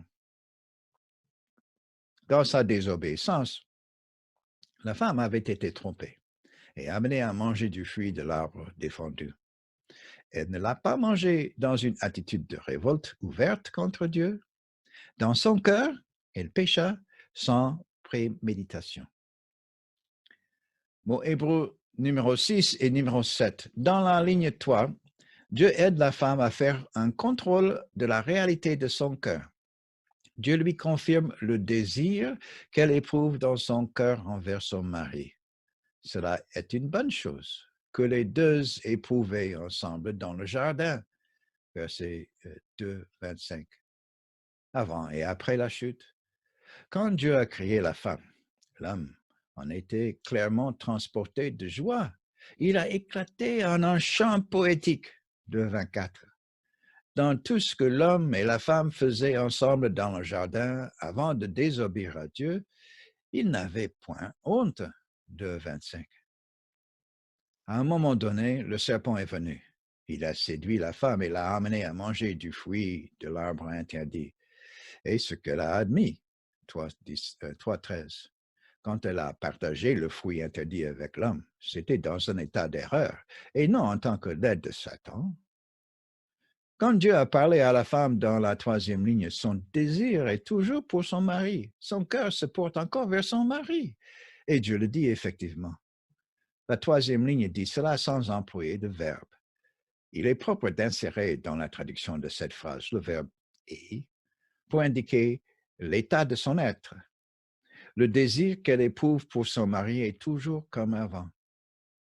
Le mot hébreu numéro 8 employé pour décrire son cœur est teshuka en hébreu ou désir. Dans la ligne 3 de Genèse 3.16, Dieu examine le cœur de la femme et constate que, oui, elle désire encore son mari. Le mot amour n'a été employé nulle part dans la Bible jusqu'ici, mais il convient ici. Cependant, le mot désir n'est pas employé pour décrire l'homme. Dieu fera des observations sur sa conduite dans la 4e ligne. L'évaluation du cœur de la femme par Dieu dans la 3e ligne servira d'unité de mesure quand il comparera l'état du cœur de l'homme dans la 4e ligne au désir affectueux de sa femme. Attention, un commentateur respecté du XXe siècle a très mal interprété la 3e ligne. Il dit que le désir de la femme exprimé dans Genèse 3.16 était l'excroissance de son désir antérieur d'amener son mari à la tentation. Par conséquent, elle a développé un désir fou et pécheur, approchant de la nymphomanie. Est-ce ce que la Bible dit? Non. Mais lorsque cette idée a été incluse dans les commentaires ou prédications ou dans d'autres lieux, elle a fourni la base pour l'enseignement erroné sur une mauvaise intention préconçue de la femme. Cette idée doit être marquée comme incorrecte et ôtée de notre compréhension du désir de la femme et remplacée par le sens correct. D'autres ont essayé de comparer son désir au désir dépeint dans la description pittoresque de Genèse 4.7. Ce verset est en dehors du chiasme dont 3.16 fait partie, le passage de 2.4 à 3.24. Le désir mentionné dans Genèse 4 fait partie du passage suivant. Ce que nous apprenons de cette occurrence est que le désir, teshuka, n'est pas nécessairement un terme sexuel parce qu'il est employé dans un sens non sexuel dans le récit de Caïn et Abel, Genèse 4, 7. Le mot teshuka est employé seulement une autre fois dans l'Ancien Testament. Dans le Cantique des Cantiques, ou le Cantique de Salomon, chapitre 7, le verset 11, teshuka décrit Salomon. Son amante se réfère à son désir en ces mots. Je suis à mon bien-aimé, et ses désirs se portent vers moi. Voici un résumé de ce qui s'est passé jusqu'à ce point dans les paroles que Dieu a adressées à la femme dans Genèse 3.16.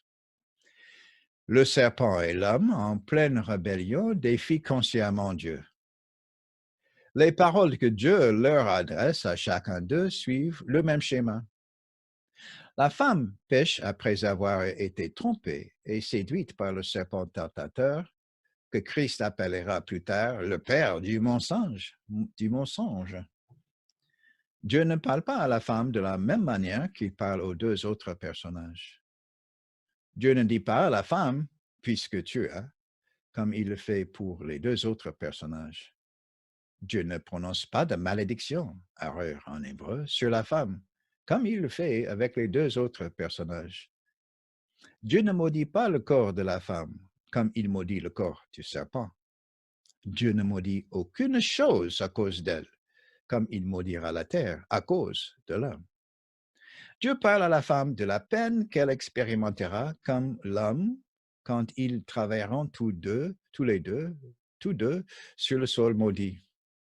Quant à l'ordre que Dieu avait donné à l'homme et à la femme d'être féconds et de se multiplier, Genèse 1, 28, Dieu s'engage lui-même à prendre des mesures pour que la femme conçoive et mette des enfants au monde. La descendance ou progéniture de la femme inclura un libérateur qui écrasera l'ennemi de la femme. Dieu dit à la femme comment elle expérimentera en tant que mère mortelle de l'effort qui accompagne la naissance d'un enfant. Dieu constate que la femme désire toujours son mari. Le mari déchu. Genèse 3, 16. Mot en hébreu 10, mais il. 11. Dominera sur toi. Avez-vous jamais remarqué que lorsque vous allez quelque part pour la première fois et que vous revenez ensuite, le voyage de retour paraît plus court? À l'aller, chaque détail est nouveau pour vous. Le voyage semble interminable. Et dans un sens, il l'est, parce que vous n'êtes jamais arrivé à la fin de ce voyage auparavant. Mais au retour, le voyage paraît plus court. Vous connaissez les deux bouts du trajet. Les détails ne sont plus inconnus pour vous. Vous êtes plus décontracté et vous vous sentez plus sûr de vous. La femme du jardin d'Éden était embarquée dans un voyage qu'elle n'avait jamais entrepris auparavant. Chaque étape de ce voyage était nouvelle. Elle venait juste d'apprendre de Dieu des choses importantes sur elle-même. Maintenant, elle avait besoin de connaître une chose de plus, et l'homme. En effet, Dieu connaissait plus de choses à son sujet qu'elle n'avait remarqué. Dieu savait que l'homme avait désobéi et péché de propos délibérés. Dieu savait aussi que l'homme était encore dans un état de révolte. Lorsque l'homme parla le premier et ne défendit que sa propre cause dans Genèse 3, 12, Dieu remarqua que l'homme n'avait pas mentionné le serpent et que d'un ton de défi, il avait accusé la femme et lui, Dieu, d'être les causes de sa difficulté. La femme que tu as mise auprès de moi, elle m'a donné de l'arbre et j'en ai mangé. Conscient de tout cela, dans la ligne 4 de Genèse 3,16, Dieu parle à la femme de l'état du cœur provocateur de l'homme. Dieu l'avertit des eaux troubles qui s'étalent au-devant de sa route, mais il dominera sur toi. Un dirigeant désaligné. Il est difficile de dire combien ces derniers mots, mais il dominera sur toi, ont dû paraître étranges à la femme. Sûrement, cette nouvelle pensée était difficile à comprendre. Jusqu'à ce point, Dieu seul dominait sur les êtres humains. Les êtres humains étaient des co-dirigeants du reste du monde créé par Dieu. Comme Dieu dominait sur les humains, à leur tour, ceux-ci dominaient sur les poissons, sur les oiseaux et sur les animaux. Genèse 1, 28. Mais l'idée d'un être humain dominant sur l'autre était totalement incompréhensible. Si cela était vrai, alors qui dominerait sur l'autre humain? Dieu n'avait dit à aucun d'eux de dominer sur l'autre. Celui qui ferait cela désobéirait à Dieu. Il enfreindrait l'ordre de Dieu. Un être humain aurait choisi sa propre autorité et rejeté celle de Dieu. Celui qui serait dominé par l'autre humain serait confronté à une terrible réalité. nous avons chacun désobéi à Dieu. Alors, comment dois-je traiter celui qui est en train d'essayer, au contraire, de me dominer? Dans les paroles que Dieu adresse à la femme, l'avertissement contre la domination d'un être humain par un autre est décrit. Mais cette domination n'est pas approuvée, elle est identifiée par Dieu, mais elle n'est pas instituée par lui. Attention, cette domination d'une personne sur l'autre est l'acte d'un pécheur. Elle est décrite, mais non approuvée. Ce n'est pas quelque chose que Dieu impose. Défendant sa propre cause. Quand Dieu a interrogé l'homme et la femme après leur désobéissance, l'homme prend la parole le premier. Il ne parle que pour lui-même. L'homme et la femme avaient tous deux mangé du fruit de l'arbre interdit. Tous deux avaient éprouvé de la honte. Tous deux avaient essayé de se cacher de la face de Dieu. Mais l'homme s'est désolidarisé Mais l'homme s'est désolidarisé de la femme en l'accusant. Terrible. Il a parlé comme s'il avait de nouveau été le seul être humain sur la terre. Et il s'est désolidarisé de la femme. Quand l'homme a parlé, il s'est aussi séparé de Dieu. Au lieu de confesser son péché, l'homme a adopté une attitude de défiance. Il a d'abord accusé la femme et ensuite Dieu. Genèse 3, 12. Revenons au plan de Dieu. Quand Jésus-Christ, la descendance promise de la femme, a vécu sur la terre, il a prêché le contraire de la domination d'une personne sur une autre. Il a dit, si quelqu'un veut être le premier, il sera le dernier de tous et le serviteur de tous. Marc, le chapitre 9, au verset 35. L'apôtre Paul a enseigné aux chrétiens que l'une des preuves qu'on est rempli de l'Esprit était de ne pas dominer l'un sur l'autre. Au lieu d'encourager la domination des uns sur les autres, il a demandé au contraire à tous les chrétiens qui étaient remplis de Saint-Esprit de pratiquer l'autosoumission réciproque et mutuelle. Éphésiens 5, 21, vous soumettant les uns aux autres, créés pour être des alliés. Dans Genèse 2, quand Dieu a créé la femme, il l'a décrite par rapport à l'homme. En deux mots hébreux remplis de sens, ezer, kenegdo, Dieu a décrit comment, ou mieux combien, les deux partenaires avaient été créés pour aller ensemble. Ils avaient été faits l'un pour l'autre. Une fois qu'ils étaient ensemble, ils devaient être un couple plein de ressources et satisfait, et ensemble se sentir chez eux dans Éden. Les versions de la Bible en langue moderne traduisent ces deux mots hébreux de manière embrouillante et contradictoire. Mais il n'y a vraiment pas de raison de créer la confusion. Ces deux mots de Genèse 2, 18 ne sont pas si difficiles à traduire. Un ezer kenegdo est quelqu'un qui travaille en collaboration avec quelqu'un d'autre.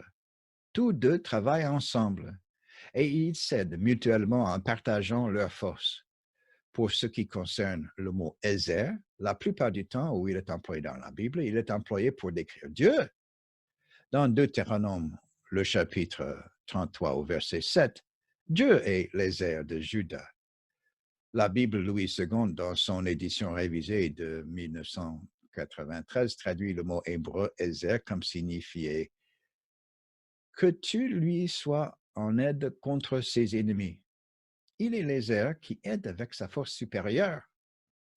La Bible emploie aussi le mot Ézer pour décrire un roi qui aide un autre comme des alliés qui livrent bataille au même ennemi. Le mot Ézer se réfère à quelqu'un qui aide en partageant sa force avec quelqu'un d'autre, comme Pharaon dans Ésaïe 30, du verset 1 au verset 5. Pour ce qui est du mot konegdo, ce mot évoque l'image de deux personnes qui se trouvent l'une en face de l'autre. Il peut être traduit comme vis-à-vis, visiblement en face l'un de l'autre, correspondant à. La femme est l'ézer kenegdo de l'homme. Elle est donc une alliée correspondante ou la partenaire correspondante de l'homme. À partir du moment où la première femme a été créée, voilà ce qu'elle était, le vis-à-vis, l'aide, l'alliée correspondante, la partenaire correspondante de son mari Adam. C'est pour cela qu'elle et son mari avaient été créés. La femme apprit sans doute, par les discussions qu'elle et son mari avaient eues avec Dieu, comment Dieu l'avait décrite, même avant sa création.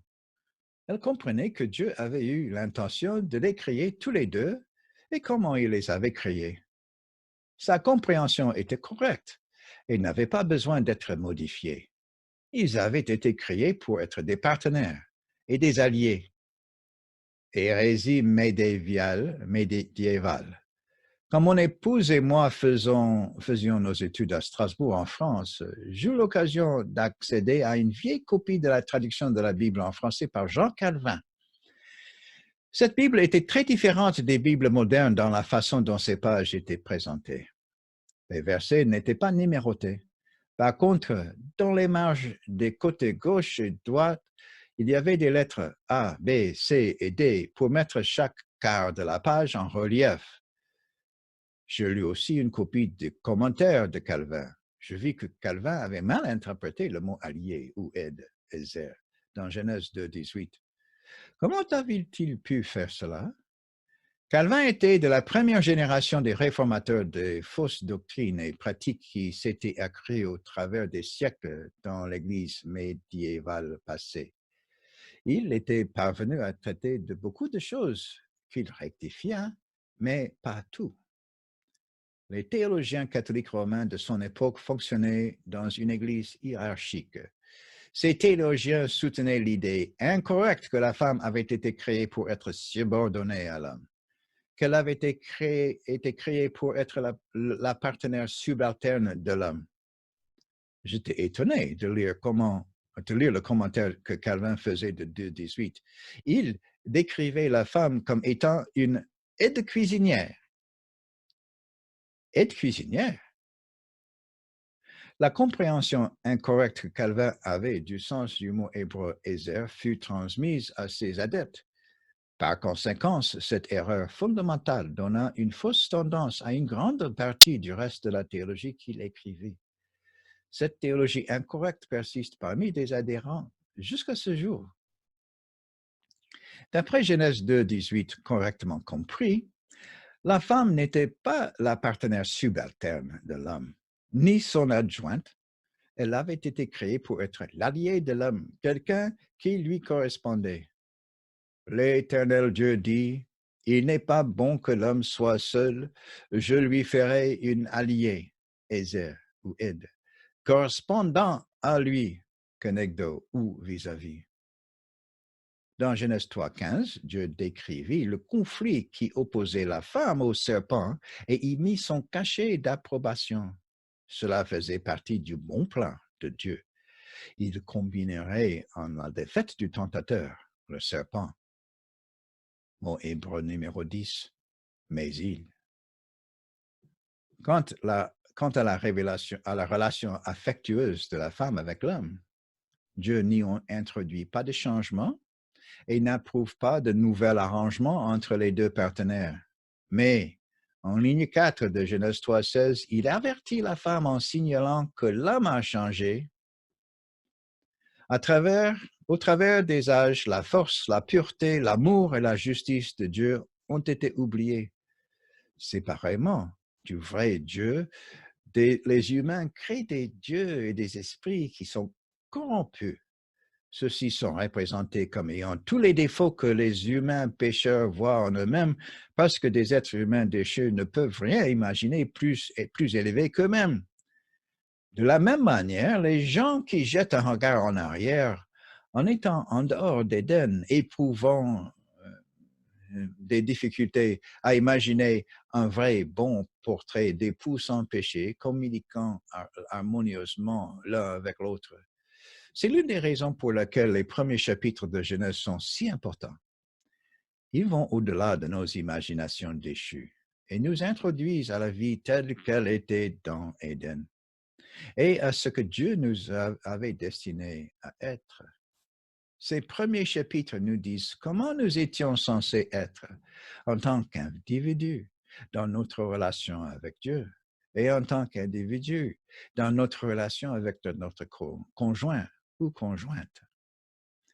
Mot hébreu numéro 11 dominera sur toi. Quand Dieu a commencé à parler du mari à la femme, il a employé le mot hébreu me'il.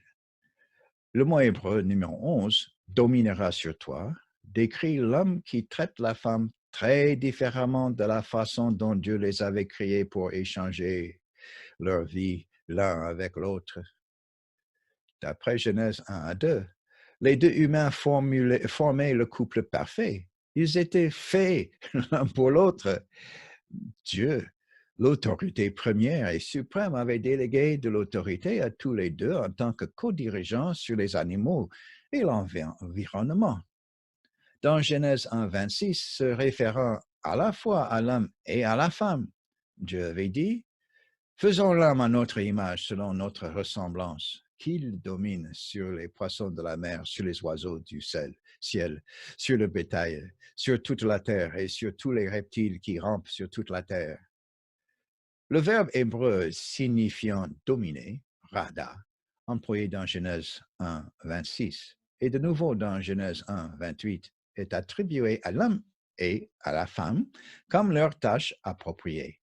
Ils doivent dominer ensemble sur le reste du monde créé par Dieu. Dieu doit employer un mot hébreu différent dans Genèse 3, 16, machal, pour décrire l'homme qui prend les choses en ses propres mains. Dans les lignes 3 et 4 de Genèse 3, 16, Dieu peint un contraste frappant entre la femme et l'homme. Elle a expérimenté leur relation édénique, décrite dans Genèse 2, 25, et son désir se porte toujours vers lui. L'homme, d'autre part, a déjà accusé Dieu et la femme, Genèse 3, 12, et dominera présomptueusement sur elle, indépendamment de Dieu. Dieu ne veut pas qu'elle soit surprise par ce changement drastique. Elle vivra désormais dans un monde déchu avec cet agresseur. Les dernières paroles que Dieu lui adresse la mettent en garde contre la position adverse de l'homme. Dans Genèse 3,16, Dieu ne dit pas à l'homme de dominer sur la femme. De plus, Dieu ne parle même pas à l'homme dans ce verset. Quand Dieu dit « il dominera », ce n'est pas une nouvelle qu'il annonce à la femme, puisqu'elle et lui dominaient sur tous les deux sur la création. Mais ce qui suit doit avoir causé un choc à la femme. Il dominerait sur toi. Il dominera sur toi. C'était comme si elle avait appris que son partenaire était un homme mort, ambulant. Dieu l'avertit qu'elle est l'épouse de cet homme mort qui projette de dominer sur elle. Pas une belle perspective de l'avenir. Mot de réconfort à la fin. Dans les 11 mots hébreux des lignes 1 à 4 de Genèse 3,16, Dieu a donné à la femme une mauvaise nouvelle et une bonne nouvelle, en les renforçant. Aussi, il a expliqué les conséquences de sa mortalité, l'état de son cœur et du cœur de l'homme. Dieu lui a parlé face à face. Il ne l'a pas rétrogradé du droit d'assujettir ou de soumettre la terre à son pouvoir, ni du pouvoir de dominer sur les animaux. Il lui a confirmé la bonne nouvelle d'un futur descendant qui vaincrait son ennemi, le tentateur. Elle apprend que la vie de famille continuera et qu'elle aura des enfants. Mais elle apprend aussi qu'elle vivra avec un époux présomptueux et adverse. De notre point de vue dans l'histoire, nous savons que le nom de leur premier enfant était Caïn. Hélas, il n'était pas le descendant promis.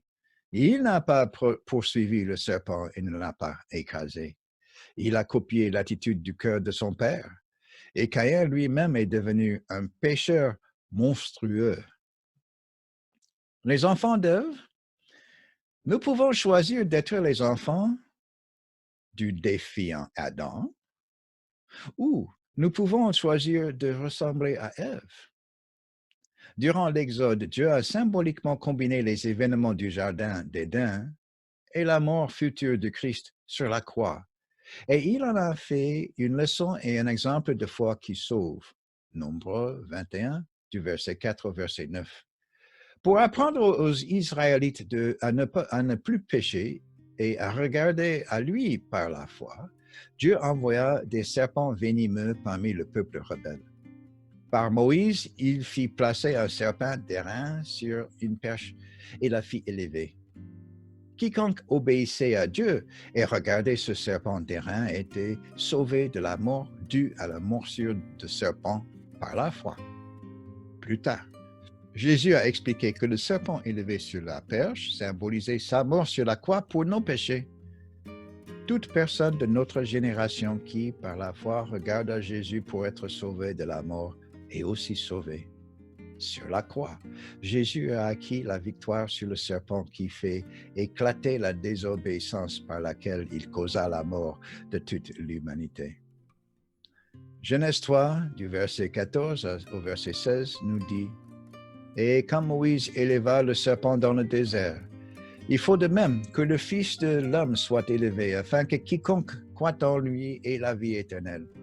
Car Dieu a tant aimé le monde qu'il a donné son Fils unique, afin que quiconque croit en lui ne périsse point, mais qu'il ait la vie éternelle. » La Bible nous apporte la bonne nouvelle que la descendance promise de la femme est née. Sa progéniture, son descendant Jésus est venu, et il a été blessé par le serpent sur la croix. En quittant le tombeau, Jésus a triomphé du tentateur et de la mort. Nous pouvons accueillir de la sagesse en observant autour de nous les conséquences mortelles de la grande désobéissance. Nous pouvons choisir, comme la femme, d'apprendre des choses de Dieu qui promet la rédemption, et nous pouvons mettre notre foi en celui qui avait été promis, Jésus-Christ. Par la puissance transformatrice de Jésus, nous pouvons choisir de vivre une vie de relations rachetées, différentes de celles qui ont été corrompues par la chute. Basé sur cette étude, méditez les réponses aux questions suivantes. 1. Qui Dieu a-t-il établi comme dirigeant de la terre, d'après Genèse 1, 28? Réponse. L'homme et la femme étaient les co-dirigeants de la terre et de toutes ses créatures. 2. L'un des deux époux avait-il été créé pour dominer sur l'autre? Genèse 2, 20. Non, ils étaient des partenaires bien assortis. 3. Comment Dieu a-t-il réagi à la désobéissance commise envers lui? Genèse 3, 14 à 19. La réponse. Il a maudit le serpent qui s'était rébellé de propos délibéré. Il a maudit le sol à cause de l'homme qui avait péché volontairement en pleine rébellion. Il ne maudit pas la femme qui avait péché après avoir été induite en erreur. Et il lui promet une conception du Sauveur. Nous sommes arrivés à la fin de la lecture de mon livre et je vous remercie.